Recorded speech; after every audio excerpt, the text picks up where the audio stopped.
Firstly, thank you very much for joining me, and thank you for everyone that's joining. We're doing a slightly different webinar this time. We're going to have a conversation, no presentation from me this time. It's a very important subject. It's one I've been talking about for quite a while, and I'm very happy to have Basil Moftah join for this conversation. I think it's a subject that's also quite dear to him. We labeled it Liquidity is King, IPOs, exits, and secondaries, with a focus of what's happening here in the market.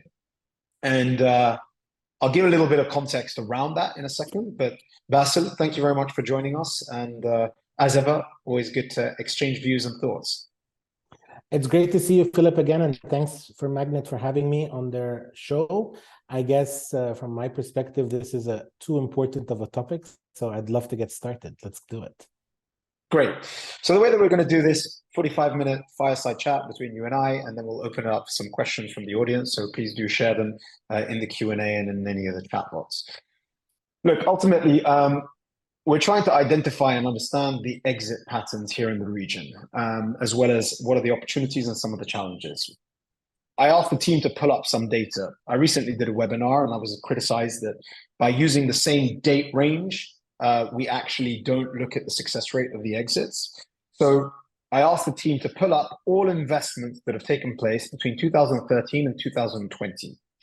Over an 8-year period, there were 2,608 companies, investment rounds, totaling about $5.1 billion of investment.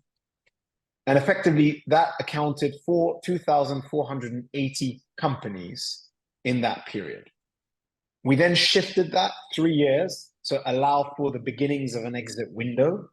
And we aggregated that between 2016 and 2023, a similar 8-year period, there were 272 exits that took place. That means 11% of potential companies had exited here in the region. We've seen also in recent years 4 IPOs, Anghami, Fowry, Jahez, and Swivel, 2 of them SPACs in the US. And we have seen notable exits, the likes of Kareem, Network International, Souq, Basil, InstaShop, the ones that are kind of accountable at high figures. And just before rounding that up, we recently shared a report from the S&P that highlighted that Q1 2024 saw the lowest level of IPO activity since Q2 2020 globally. And that the US, the IPO market has seen it fall in terms of Q2 2022 every quarter. So that's a little bit of the context globally and regionally for exits. And I guess before I jump into going into too many details, very simple question, 1,000. What is an exit? What types exist? And why are they important, Basil? Well, that's a great question, but it's also one that starts off by saying, who are you talking about for an exit? A company or an investor? Those are 2 very distinct things. You can exit a company, and predominantly people talk about IPOs or they talk about M&As. And those are traditionally full exits. They don't have to be, but they're usually full exits. All the previous investors come out and new investors buy the company. Or in the case of an IPO, new capital is raised by the retail market, but the existing investors now have the ability to buy and sell their shares, or to sell their shares more importantly. That's what's called a full exit, company exit. The biggest majority of exits is actually investors buying and selling their shares at different stages, right? So what's called secondaries, if you like. And so that means, hey, I invested at a seed stage and I've made 10 times my money, and now the company's at a Series B, and I decide to sell my shares to an incoming investor in Series B with the idea that, I want to get liquidity, take the money invested in something new or do something else with it. And the new investor is trying to buy as many shares so that they can get a big position on the company. That's an exit. But you know what's the best exit for everybody? The best exit for everybody is for a company to go profitable. Once you go profitable and the company actually generates its own cash, then you generate a 3rd type of exit, in which the company, the founders, the management can start to buy back shares from their existing investors. And I find that to be super interesting and something that's appreciated in the last few years? So, I mean, I'm jumping ahead to a question, but I'm fascinated because it only happened last week. So, the announcement last week with Francisco Partners, a $90 million injection to Property Finder to buy out existing investors. I mean, is that in line with what you're saying? It was effectively a venture debt round to then buy out existing investors. Is that an example of what you're referring to? Yeah, and it's exactly what MEVP did with Fresha, by the way, and JP Morgan, that bought $30 million, and MEVP announced an exit of selling their shares back to Fresha in a structured note. I guess what I'm trying to say to you is, I think once you're profitable, you create a third, potentially an even more exciting type of exit. And the one with Property Finder is a good one. How could they take $90 million, at least that's the announced figures, of debt if they can't afford to pay for that debt? Why would Francisco Partners give them that? And it allowed, Property Finder to buy out Beco's position, as was announced. And so Beco got an exit, got the money, paid it to their investors. And now I assume Property Finder is paying down that debt, or at least servicing that debt to Francisco Partners. I was listening to a podcast yesterday. Anand Sanwal, founder of CB Insights, formerly CEO of CB Insights, a global platform similar to MAGNiTT. And he was being interviewed on a podcast for data as a service. And he said something that I thought was quite interesting. He goes, based on their data, time to exit is getting longer and longer for startups, which doesn't coincide with fund life cycles, which creates an interesting dynamic when founding teams are building companies for 10 years, which is very different to the investor that may need that exit because of the fund life cycle. And it's creating a little bit of challenges or intricacies of what's the incentive for the founder, what's the incentive for the investor, which is the first point you made at the beginning of this conversation. Do you have any views on that path to exit being longed out and the complication that that creates for investor versus startup? Another one of your favorite researchers is the Carta research team. They just put out data that says the time between rounds is getting longer as well. So it's not just about the time to a full exit or an IPO, but even the time in between rounds. We used to traditionally say 18 to 24 months. Now it's easy to see that some rounds are taking 24 to 36 months and sometimes longer. That puts pressure in a number of different ways. One, on the company to manage its cash better, because if it's taking longer to raise money, that means they have to dampen sometimes their growth and make sure that they're growing at a more steady pace, which then makes the valuation discussion come up, which then makes the raise amount another discussion. It's kind of a vicious cycle. And caught up in the middle of all of this are the early investors who've come in, who have said, I want to invest today. I expect to get my money in 5 to 7 years, max 10, like you mentioned. And the reality is they can't, because by the time they come to get an exit, you may be in between rounds, or rounds are just taking way, way longer to happen. I think whoever designed funds as a 10-year life cycle, 2 and 20, 2% management fee, 20% carry, really didn't know anything about building companies. They knew everything maybe about fund management. Maybe those sounded like cute round numbers. Let's call it 10 years, plus or minus, but that's not how companies work. Any founder would tell you that finding product market fit can take several years. Getting the company to grow and acquire customer takes another set of years. Expanding into a new market or building a new product to diversify your revenue into several products takes yet another several years. And when you add all of those together, except if you're a superhuman founder, that's not 10 years, that's more than 10 years. And so the idea that somehow you're going to meet a fund perfectly on day one of the fund you, and then somehow perfectly by year 9, 10, you're selling the company to give them their investment money back, is a very fictitious idea, frankly. He made another point, which I think is important, and I have a question on dynamics of VC funds, which we'll come on to in a second, but he made an interesting point on the incentive. He goes that investors play the power law, and then founders have one big bet. And that's part of the challenge. For the payoff, a VC is effectively investing in multiple companies in the hope that maybe one pays off the rest of 1 out of 10 pays off the 9. The founder has one bet, and his incentive is to make that as big as possible. In terms of the dynamics of VC, how does that play into the exit discussion and the challenges around that? I think everybody's misleading the other side. I think it's even more fundamental than that. I call it misalignment, just so you know. So when I'm talking to investors about the secondaries fund that I'm putting together, and we'll talk about that later, I call it about misalignment. Investors coming into a new company or VCs coming into a new company want to make the founder feel like they're wholly important. And we're going to support you. We're going to give you our time and attention. We're going to help you on the journey. Especially when companies are very young, very early. For a founder, this is important. They want partners. They want people to help them on the journey. But to your point, it's a power law. So as soon as they see the company's off to the races, and a few of those companies are starting to move a bit faster or growing more quickly, their attention very quickly deviates to those, right? And the reason why it deviates to those is because they are taking a 1 in 10 bet, or a 1 in 5 bet, or a 1 in 20 bet, whatever the stage and risk profile of the fund is.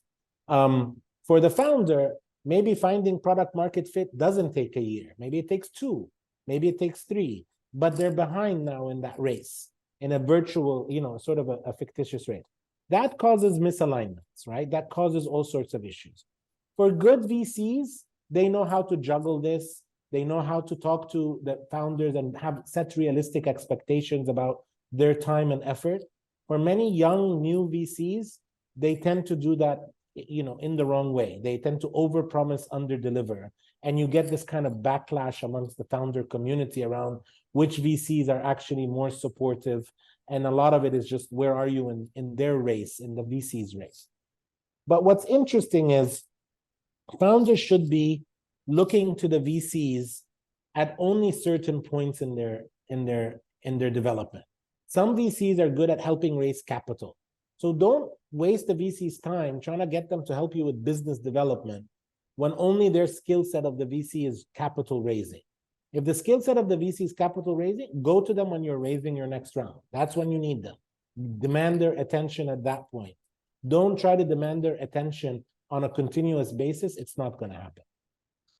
And just going into the dynamics, and we'll definitely come on to secondaries in a second. I mean, ultimately, I've learned this the hard way over 8 years. Like, venture is an asset class; it's not charity, and I've had to say that to many founders. It's a competition for asset allocation versus real estate versus fixed deposits, which are now, given the interest rate environment that we're in, relatively attractive, risk-free. The stock markets are raring at the moment, and all record highs. S&P just hit record highs. Real estate, which in certain geographies that we're sitting in, continues to go up. So as an asset class, it needs to outperform all of those. Without going into too much of the intricate details, but to explain the concept of the exit, what is the return profile and the dynamic of making an investment for it to be an asset that is attractive for an LP to invest in? How does that dynamic work? And I can throw numbers at you, and I'm happy to, but let's just start with the basics. If you had your own money, would you rather put it in a bank and make 5, 6, 7%? You sleep well at night, no risks whatsoever, or let's say minimal risks, I should say, okay? Especially banks in the UAE or in Saudi that are supported by governments who have plenty of cash, right? So this is, as risk-free as it gets. Or would you rather give it to the stock market, maybe make 10, 11, 12% per year on average, plus or minus, again, good years, bad years, but let's say that's the average. Around that, if you're buying an index fund of some type, there's some risk, some years will be bad, but that's your average. Or would you rather give it to a VC and not know when you're going to get your money back, and they're going to call you hopefully in 10 years, it may take longer because companies take longer to build, and try to give you a 20, 25% return, which is the average that VC has been returning, somewhere between 17 and 22 over the last period, if you like. For many people, especially that interest rates have come up now, the option of VC isn't as attractive. add on it the fact that there hasn't been liquidity. So we talked about at the beginning, liquidity is taking longer, money hasn't come back. So why should investors put more money into VC without seeing a return of money or a return of capital? And so they're even more reluctant at this point of time that we're in. I guess to get to your fundamental question, right, and to understand is VC is at a crossroads in the region. If we don't return more capital to investors, there will be no more funds that are being allocated. And I hear it time and time again, and from LPs. DPI, which is this measure of how much money that a VC has returned, actual cash, is below 1 for the majority of funds in the region. And that's an issue. And so, but again, we go back to an exit multiple. What is an attractive exit multiple over a 7, 8 year, 10 period for that 10-year lifespan of a fund for it to be attractive? So I just gave you a fund. Most funds are pitched at 25, 30% fund. The average returns globally have been 17 to 22%. That's at the fund level, annualized. So you got to produce that every year. Sorry, it's the annual number. Now, if I take that and then say, how much does a deal have to return, knowing that some deals are going to go to zero, or some deals are not going to return more than just their money back, i.e. a negative IRR, ultimately, if you do the math on that, that means that for the winners or the successful companies, they've got to be producing a 40, 50, 60% return per annum in order to make them winners of a fund, if that makes sense, and for order the fund manager to come back. So when we say fund managers focus on the winners, there's good reason why they do that. You're asking me a money multiple question, and I've been avoiding answering the money multiple question because it's not just about I put in $1 and I get back 5. Again, simple. Would you like to get the 5 back in 10 years or in 2 years, right? And it's a very different profile. In 10 years, I might as well have put my money in the bank. I would have gotten the 1 to 5. But in 2 years, that's a very high return. So we got to look at money multiple and the time period in which it's returned. And so it comes on to the next question. And again, it was an interesting point that Anna was mentioning yesterday. In the media, you often praise the big exit. When Karim exited, it was everywhere. It was in the news, and rightly so. But the reality, and he made the point, and we can look at the data, are that the majority of exits tend to be up to 50 million, maybe $100 million exits. Is it right? And I don't want to put the wrong word. Is there a good exit versus a bad exit? And should one praise all exits? In reality, we're starved of them. I mean, is there a good exit versus a bad exit, or is any exit a good exit? I personally believe an exit is an exit, and meaning it's good. Even if it doesn't give you the return profile that you're looking for, even if you just get your money back, or even get a partial part of your money back, I would still argue it's a good thing to have happen, because this circulating money is more important in my mind than actually how much money is been returned, if that makes sense. And you can take $1 and keep circulating, getting it to $2, and then you exit and then take it again and invest the 1 million, get it to 2, and make more money that way than trying to get the 1 up to 10, if that makes sense, right? You can just keep turning your money over more quickly. I was with a founder this morning, names put aside so that we're not, promoting one particular, but this founder is now on his 5th startup. American founder, Syrian background, comes to the region, lives in Miami. Somebody can go figure it out on Facebook, I'm sure. But nonetheless, he's on his 5th startup. He's had a couple of very successful and one that hasn't been so successful. And he always told me, and I always take this lesson from him because I've known him for a long time, I would be better off doing 3 $200 million companies in which I still own 50% of them as a founder than one company to a unicorn status in which I own 12% or 15% of the company. Because every time he sells at 200, owning 50%, that's $100 million in his pocket, right? But Which he that's can the founder perspective, right? So that goes Sure. back to your original point. That's the founder perspective. And then you flip it to the investor, and that's that misalignment. They're Correct. not as happy with that many smaller exits. Correct. And that's where the issue becomes, that's where it becomes an issue, right? And I think it's important that we figure out how to align founders and investors together as it comes to capital. Are we looking for money multiples? That's what investors want. Or are we looking for IRRs, which should be the focus of what I guess founders should be looking at, which is returning money, making money for investors, and continuously growing it. And I guess a follow-on question, and I will definitely come on to secondaries in a second because it flows from here. Historically in the region, the majority, as we've already pointed out, only 4 of them have been IPO'd. The majority are M&A. And when we look at an M&A transaction, and there's plenty of literature on this, there's effectively 2 types of M&A transactions. A strategic transaction, which is maybe an international entity, like a Kareem, like an Amazon, Uber or an Amazon coming into the region and making a play that gives them a geographical expansion. InstaShop, let's talk about ones Or that InstaShop as well, which are here as well, exactly. Or there's the financial one, which is what we're beginning to see is more of a private equity mindset acquisition for entities in the technology space here in the region. Both of which it's difficult to get to multiples of billion-dollar valuations for M&A transactions versus what has historically necessarily been in the US, more IPO as a route towards much higher valuations. Can you speak to the maturity of the market for M&A transactions versus IPO transactions that are taking place in the region? Well, as far as I know, there's only been really 2 IPOs, right? And even one of them is debated as whether it's a technology company or a PE company, if you like. Saudi and Egypt IPO'd on the Cairo Stock Exchange as a profitable business. Technology was outsourced, but it is in the payment space, and so kind of got lumped in as a fintech, if you like. But ultimately, it's outsourced technology, at least at the time of the IPO, running a payments network or a bill aggregation, bill selling, bill payment network is what they exactly did.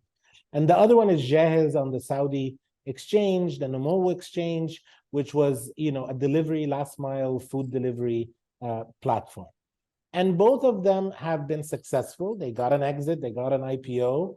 Both of them returned capital to investors, gave liquidity, and everybody kind of made money, founders, investors, et cetera, et cetera. That's 2.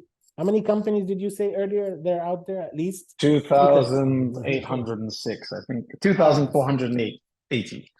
So let's face it, that route isn't going to be the most common. And by the way, the numbers aren't very different in the US. Yes, you hear about more regular IPOs, but let's start by saying the pool, the base is much larger as well. There's tens of thousands of companies being funded each year. How many of them get to IPO? Same thing. So what's happening in between are lots of M&As. And then I think M&As need to be explored and understood better. One is, yes, strategic M&As, a big international buying, but there's also the element of a smaller fish a bigger fish gobbling up a smaller fish, which we don't see enough of here. So now that we're starting to see some companies that call it unicorn status, for lack of a word, or late hundreds billion-dollar valuations, what we should start to see is them buying up smaller players in other geographies. I'm big in Saudi, I'm not in UAE. Maybe I make an acquisition to enter the UAE. Or I'm big in UAE and I'm not in Egypt, same thing. I buy a smaller player that's in my similar space, consolidate the technology, use it as a way to acquire a license, a team, know-how, and then accelerate my growth into a new geography. That type of M&A needs facilitation as well. It needs coordination. Investors don't want to just swap their equity in one company to another company that they know less about. So they also need to be bought out in the middle. And again, secondaries plays a role in here. Or the acquiring company has to have enough cash on its balance sheet to be able to provide some liquidity to some of the investors. Maybe the founders don't get exited, but the early investors get exited and things like that. there's still a lot of room for M&A to grow and develop, Philip, in the market. And I guess corporates play a big role in that as well. I mean, we talk about just big multinational or regional corporates picking up companies that, and again, just to double click on that, and we haven't really touched upon it in too much detail, but the interest rate environment that we're in, the cost of capital, does put a little bit of a risk or a pressure, a damper on M&A activity. I've now 2 years in a row stated as a prediction, thinking about the market, the number of companies that are ripe for acquisition, that we would see a flurry of M&A activity taking place. I was proven wrong last year, and I realized that in a low venture market, valuations coming down, things are taking longer to get to fruition. It didn't happen. But this year, we're not seeing a real acceleration. Everyone said, no, it'll happen in 2024. It has continued to be a dampened exit environment. And for those that do happen to happen, there's very little detail around what the structure of the deal is, which tends to be an indicator that it was maybe an acqui-hire or early stage kind of acquisition that is not really at a big scale. Does that resonate with you? And is that something that's going to take a while? And is interest rate playing a role into that? Definitely, cost of capital plays a role in any of these decisions. And for large corporates, if you have, again, the ability to put the money in the bank and make a return, you're making decisions from a higher bar or standard, right? So this better be a really good acquisition that has a very high return in order to make it happen.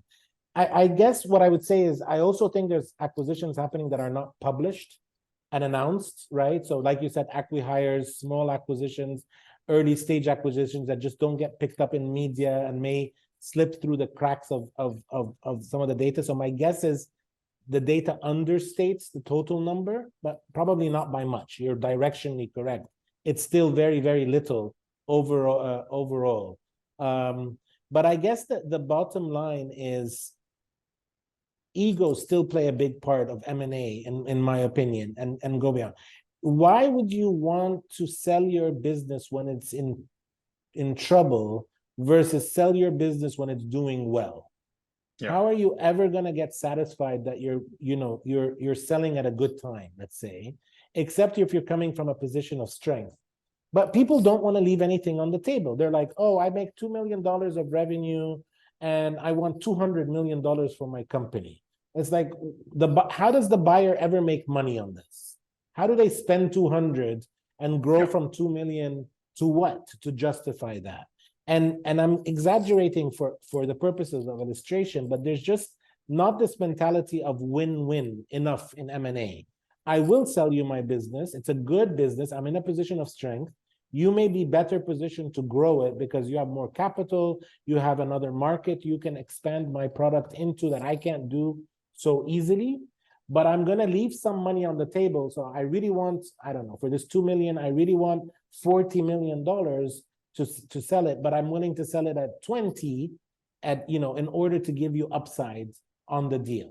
And again, I'm using numbers to illustrate, so I hope nobody sits there and goes, that's a high expensive deal. It is. But my point to you is you got to leave something on the table. And I think egos play too much of a role in the region.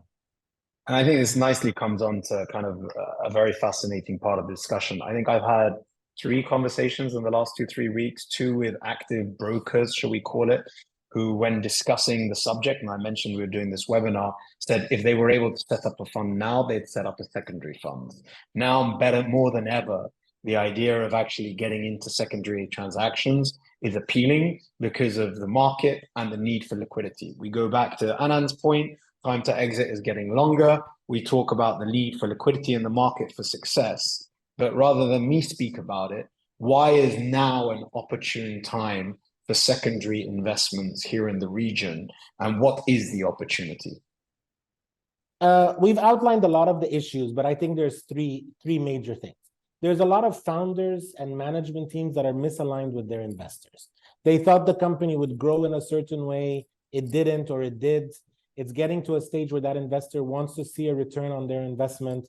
And very simply, they just need to part ways. Somebody else needs to come in and provide that liquidity. And that's a simple factor of time, given that a lot of investments in the region started in 17, 18, 19, let's say a lot of funds and so on set up then. And now we're getting into year, what is it, 7, 8, 9, and people are getting impatient. Number two, founders need liquidity as well. You know, it's nice to be rich on paper, but it's poor in reality. Hey, I own 30% of $100 million company. Great. Where's your yacht? Where's your, you know, your Porsche or whatever? It's like, no, I can't even afford to pay my kids' school. And the reason being is it's paper money, right? It's not real money. Founders need to be able to exit some of their shares. And usually those are picked up either by existing investors or by secondary providers. So they play an important role. That applies to ESOPs as well. That applies to all sorts of employee shares that need to be kind of managed on secondary. And last but not least is that many of the funds that started in the region are now coming up to year 7, 8, 9, or even 10. In the case of MEVP's Fund 1, exiting Fresha meant they could finally shut down a fund that had gone over 10 years. Beko, same thing. That's another fund. There are many funds that are coming to end of life, and they need to either agree with their LPs that they're going to continue, and that's not going to make the LPs happy, or they're going to need to sell their positions in order to give back the money or give a return to their investors.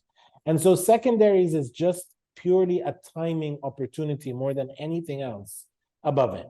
Add in it the fact that we're going through a cycle globally on valuations. Add in it the fact that, you know, we don't have a lot of growth stage funds in the region. I guess what I'm saying to you is the opportunity for secondaries is vast. You mentioned 5 billion has gone in to the, you know, startups in the 8-year period. My estimates are a little bit higher, but, you know, we'll take your number. You know best, Philip. But the bottom line is 5 billion, how much has come out? Not much, right?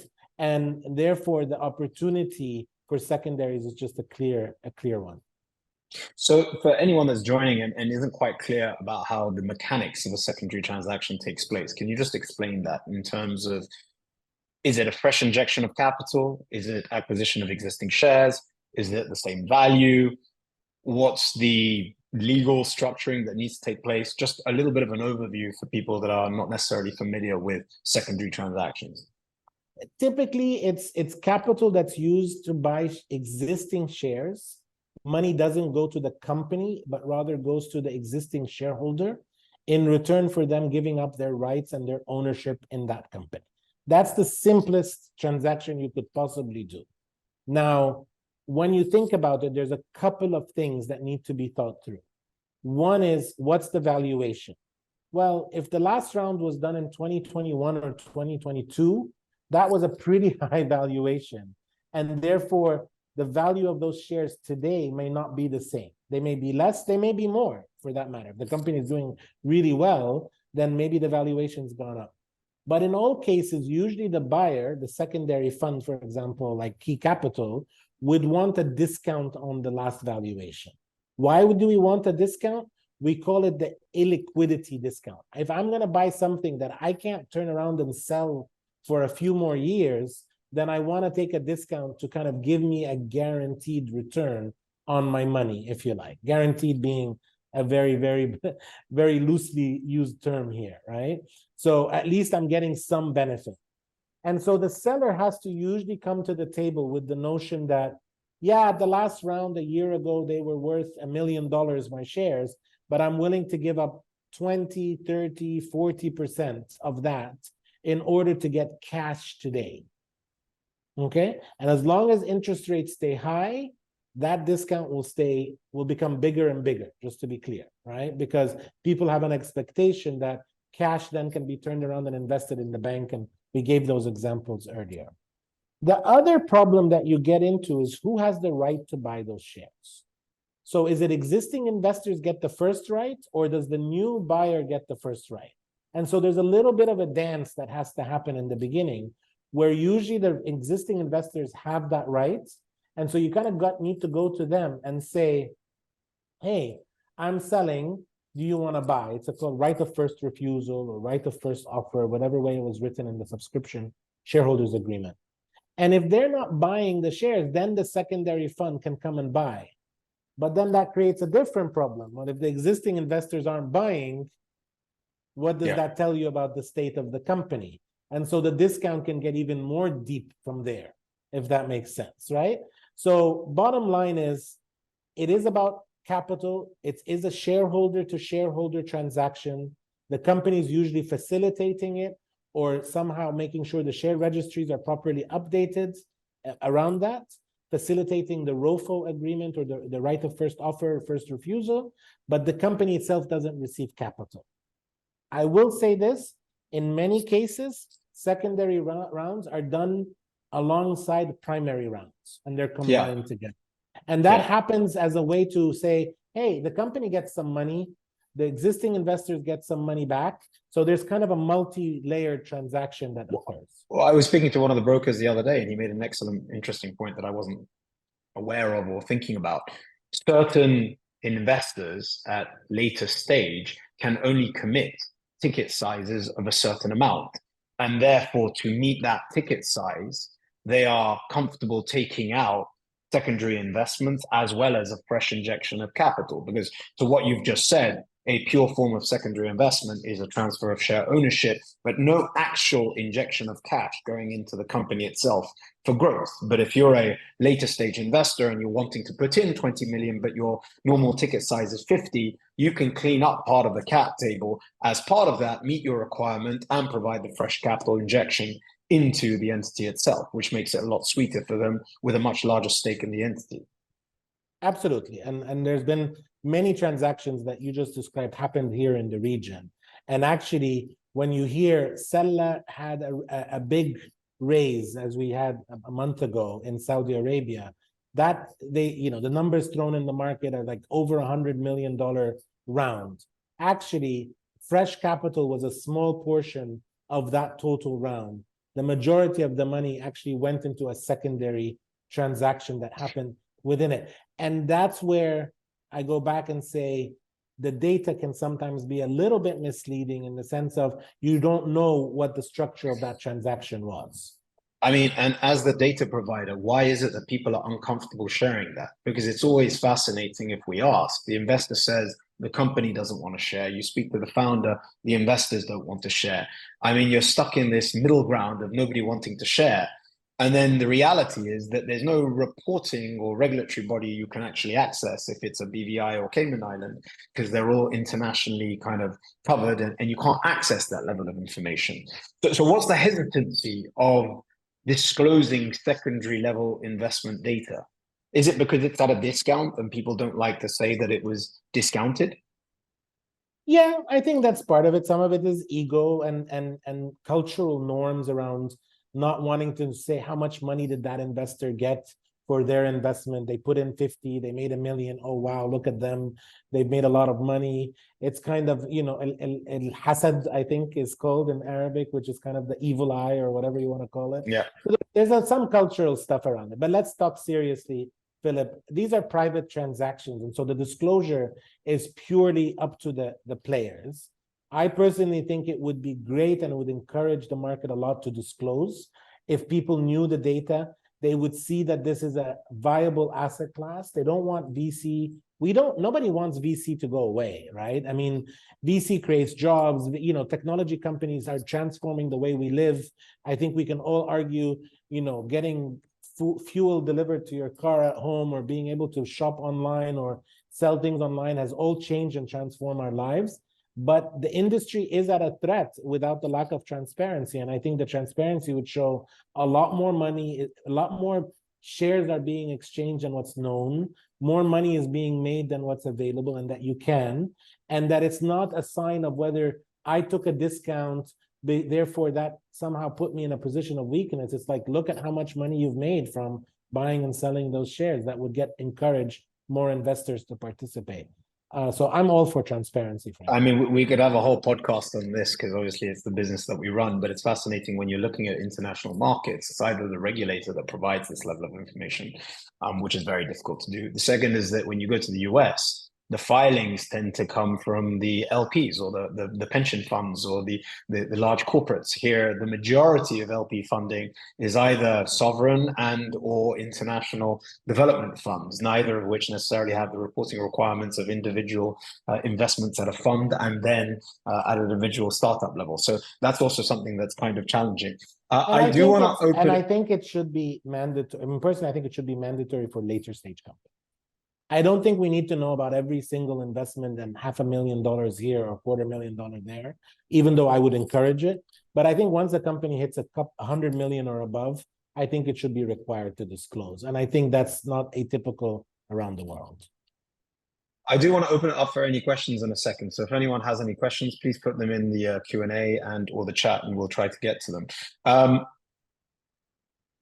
We're hearing more and more of entities, whether it's DFM that at the FinTech Summit announced a secondaries or solution to support for secondary transactions happening in Dubai. A lot of talk in Saudi Arabia with the Namu and Tadawul. ADX is looking at opportunities. What role do these type of platforms have versus a Zest Equity or other third-party tech solutions to solving for liquidity beyond the final IPO?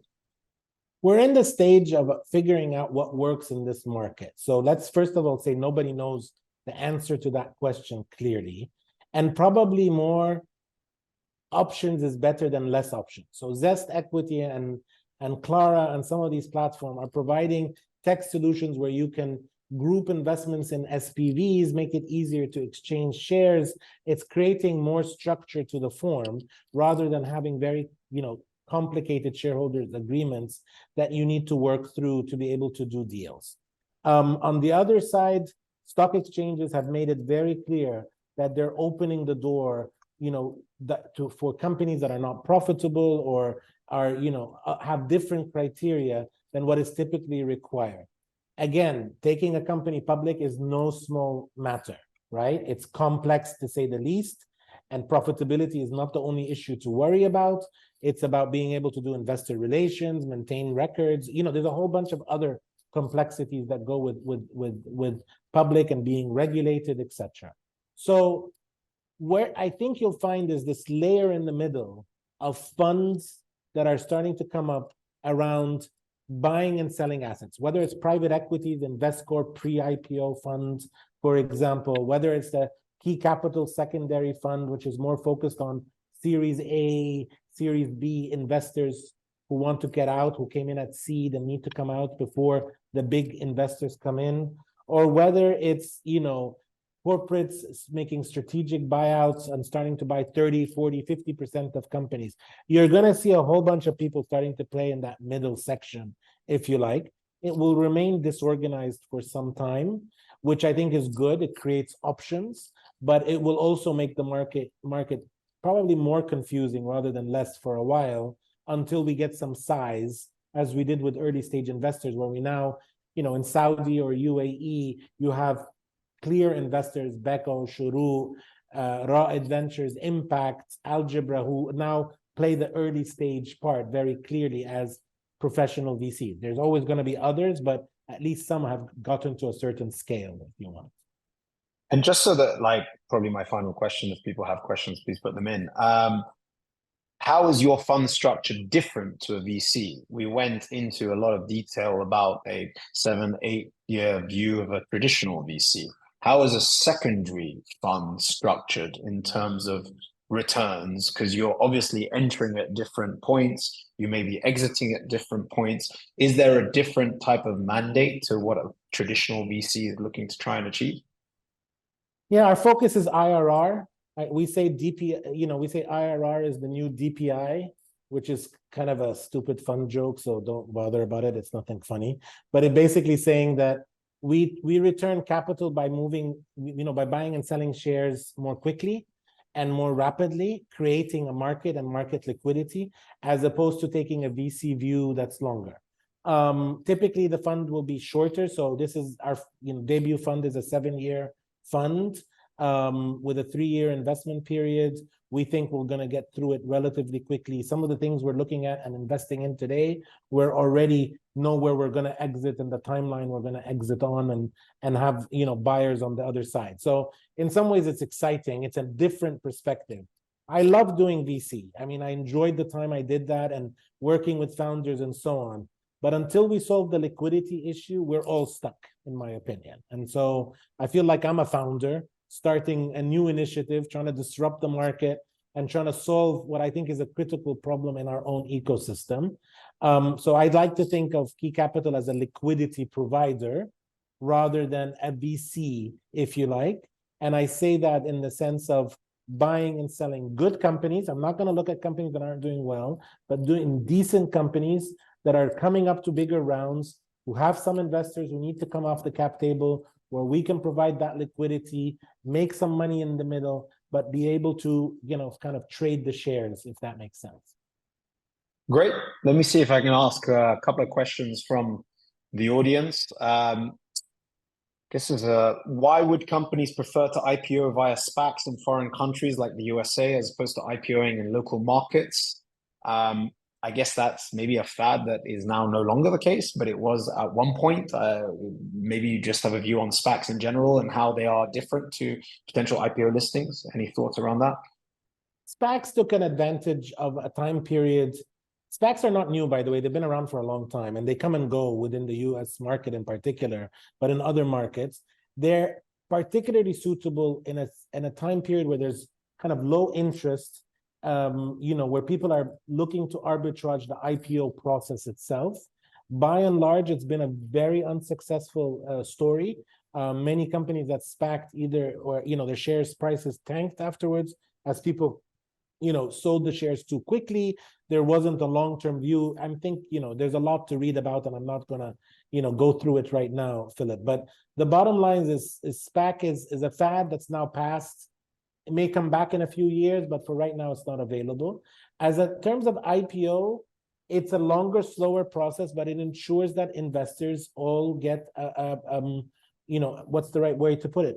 More comfortable with a company going public. You have to go through due diligence. You have to, you know, line up long-term capital, not just short-term buyers of your shares. You have to meet regulatory compliance. You're not reversing into an existing company online, on the market.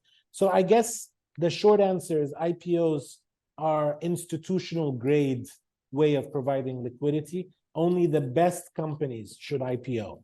Everybody else should go to M&A. How do secondary funds scout deals and structure the deal flow pipelines? We don't take inbound. That's not how this works. For us, we're very, very targeted about the companies we want to be involved in. The team, the three of us on the investment team for Key Capital know the market, we know the companies, and we are reaching out to the ones that we believe would make good secondary opportunities. We're always happy to listen, and we're always, you know, willing to offer advice. So I've been, you know, since I've started Key Capital, the number of people who've reached out and said, can you help me with this situation and that situation? We're more than happy to share our learnings on how cap tables should look. And I'm happy to discuss very specific situations or more general situations that people want. But in terms of scouting, I think we are targeting through a very clear list which companies we want to have in our portfolio based on our knowledge of the market. If we've missed you or you think we should be talking to, let us know. But, you know, clearly we're not doing much inbound at this point. What would you say your target universe is in terms of the number of companies and the market cap, and how will you get access to enough given ROFR rights and a lack of familiarity of such a strategy? Yeah, so this gets technical, and I'm happy to walk through it very quickly. We've looked at 3,000 companies. We narrowed down the universe to let's say 3,000 that are in the universe, TAM. What is the next one? SAM, was it? SAM. So 500 were in the SAM range, 222 or 227. I'm sure one of the guys from the team will tell me the exact number, but that's the sort of sum, if you like, or the ones that we think are obtainable. We're looking to build a portfolio of 15 to 20 companies. So we think 10% of our sum is very achievable for Fund 1. How do you get around ROFRs? Plenty of ways to get around it. If I gave all the secret sauce, everybody would be a secondaries fund manager. The idea isn't to get around it. I think the idea is to show what your role is versus other investors using their money to do secondaries. I think VCs should focus on primary, getting their money to build companies, spend it on employees, technology, customer acquisition, not spend their money on buying and selling shares. I think that's the wrong use of VC money. I think secondaries should focus on the liquidity. And once people understand that, actually everybody can be a winner in this equation. If an investor, individual or institutional, today holds positions in a number of companies directly or indirectly through funds, how would you advise such an investor to liquidate through a secondary sale? Brokers were mentioned. Would you have any thoughts on this? I think if there's some individually good assets in there, we've had people come to us and say, hey, I have a portfolio. There's one or two in there that should be interesting to you. We take a look, and usually, again, if they're either on our list or they're not, and if they're on our list, we get very interested in that position. Now, there's a way to kind of structure, buying a portfolio all in one go. There's a way to do that so that you kind of taking the whole hassle, if you like, off of someone. But ultimately, we are in the business of, doing secondaries on great companies. We're not in the business of just, buying and selling portfolio positions. But every story is unique. And again, without knowing the details, it's hard to answer generically. I'm going to read the question and give a second perspective. Do you believe the opportunity set for secondaries is large in the market today? I think you kind of addressed part of that. Is the market large enough for multiple set of secondary funds? And my question is, what has been the response from potential LPs to the idea of a secondary fund? Because ultimately, you're still raising for a fund. Yeah, there's very positive feedback overall. I think people understand it. Lots of questions around how do you get through ROFRs and how do you structure this and how do you structure that? So, working through due diligence has been an interesting process with some of the LPs. Depends on where they're coming from, their level of knowledge and of the market. I think everybody would say that secondaries is a winning strategy. If for nothing else, you're buying great companies at discounted prices that everybody, including other investors, have already committed substantial capital to and expected to provide a great return. So we're running what's called the best of breed strategy. It's a very simple way of making money, frankly, which is you only pick the best companies and stick to them. And that in itself should tell you everything about how big the opportunity is. Could there be multiple? Yes, I hope so. Competition is always a good thing, but if they take their time and they're very slow, that's fantastic for us so that we can have the market to ourselves. Now, I'm not in it to compete. I mean, competition is great. I'm in it to solve a problem, and everybody makes money out of this. If you think about it, the liquidity, what's going to happen to the liquidity? Sure, some people take the money and go away, but a lot of people take the money and then they'll take some of it and reinvest, and there'll be more startups and there'll be more companies. If we do that and returns start to look good, IPOs become interesting. M&A becomes interesting. All the participants will get more active. I don't want to sound like I'm trying to save an industry, but in my mind, if this illiquidity issue is going to go on for a while, I can tell you, Beko, a week before the deal with Property Finder and a week after the Property Finder deal is a different firm because they can now talk to their investors about money that they've made on a particular deal. And the same applies for the investors in Sella. Ra'id, Majdoui was over the moon about his exit. I'm sure Abdulaziz in Impact 46 is loving the fact that he's taking the second IPO Razan to the market, right? So, I mean, exits are what create the market. Many people can invest. The question is, how do you exit? How do you get money back? And secondary players will play a fundamental role in this. And just out of interest, you're making this point, but do you take an active role then as a secondary investor, or do you take a passive role? Do you take board seats in the same way as a new injection of capital, or is it a different approach? We are predominantly passive. And so we rely on the fact that on the cap table, there are already great investors and great boards. That's one of our criteria, actually, that the company is well managed and has already good direction. If we had to do both, I think we would require more, a larger team, more funds, and that's not our strategy, at least not for now. I do think, though, our relationship, and without getting into details, but the way we structure some of our deals through SPVs and so on, means that we get very close to the founder. And we work very closely with the founder. We are acting in some ways as a bank to the founder through some of the structures that we do. Because some cases we let the founder buy the shares, and we're just providing the capital in the back.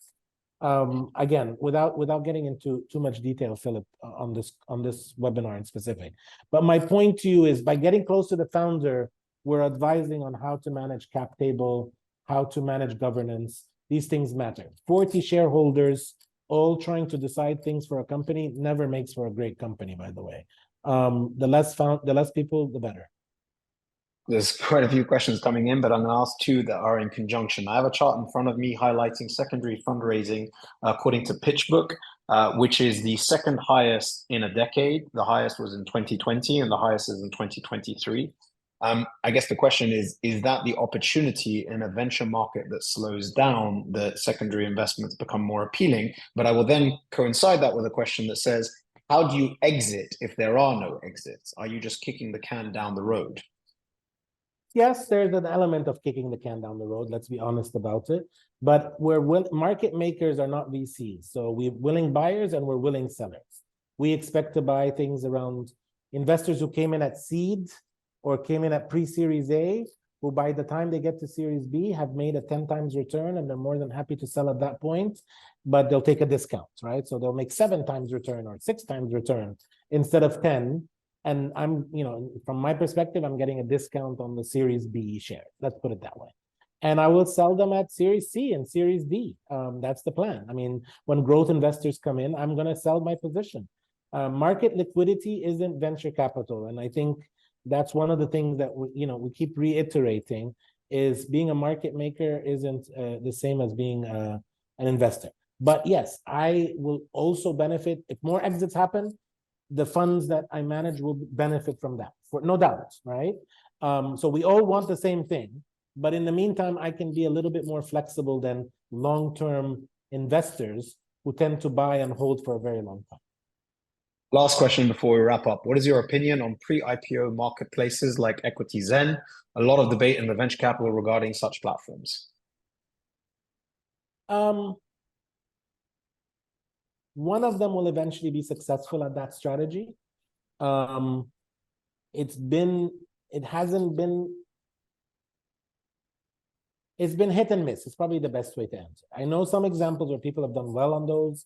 Some employee shares, SPVs, in pre-IPO companies in the US or in Europe or whatever, you've been able to buy them at a good price, sell them at an IPO, make a good return, etc.